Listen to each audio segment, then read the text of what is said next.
Initially, when I was diagnosed with diabetes, I had to go through a medical evaluation board in order to be found fit for duty to stay in the Army. That took about a year and a half with convincing to the medical professionals as well as the commanding officers and some enlisted personnel that I could still be a soldier with diabetes. Once that was done, that actually came through in 2002 when I was actually found fit for duty. It was very exciting. Not long after that, in 2003, our unit, the 1st Infantry Division, was notified that we were going to deploy to Iraq in support of Operation Iraqi Freedom. At that time, my boss, my sergeant major, told me that I would be rear detachment. I would have to stay back while the rest of the division deployed.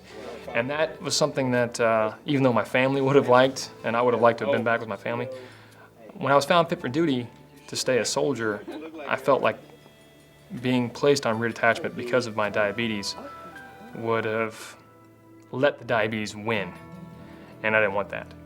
So I fought very hard to prove to my sergeant major and to the current medical staff that I had my diabetes under control and that I would not be a casualty of my condition in a deployed environment. Managing diabetes in Iraq was not easy because as with every soldier in a deployed environment, the job of being a soldier at war is your #1 job. That's the #1 thing on your mind. And diabetes does have to take a kind of a back step to it, but I couldn't allow it to take too far of a back step. So when we were on convoys, I actually was able to check my blood sugar with a glucometer while holding an M16 and just kind of feel around for it.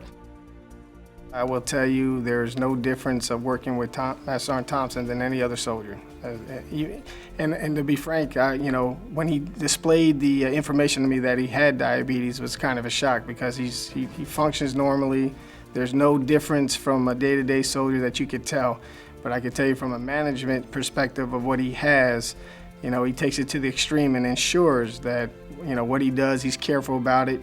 He does the right eating habits, and of course the PT aspect of the Army helps out in general because of the physical fitness that he keeps his body within to stay healthy. I think with people trying to manage their diabetes to have a normal life or a successful life, the biggest thing for me that has worked is going out and seeking information on how to control diabetes as an individual. But diabetes is a day-to-day, hour-to-hour challenge, and you've got to control that yourself in order to be successful in whatever you do. And you've got to try to find a way to work diabetes into your life instead of working your life around diabetes.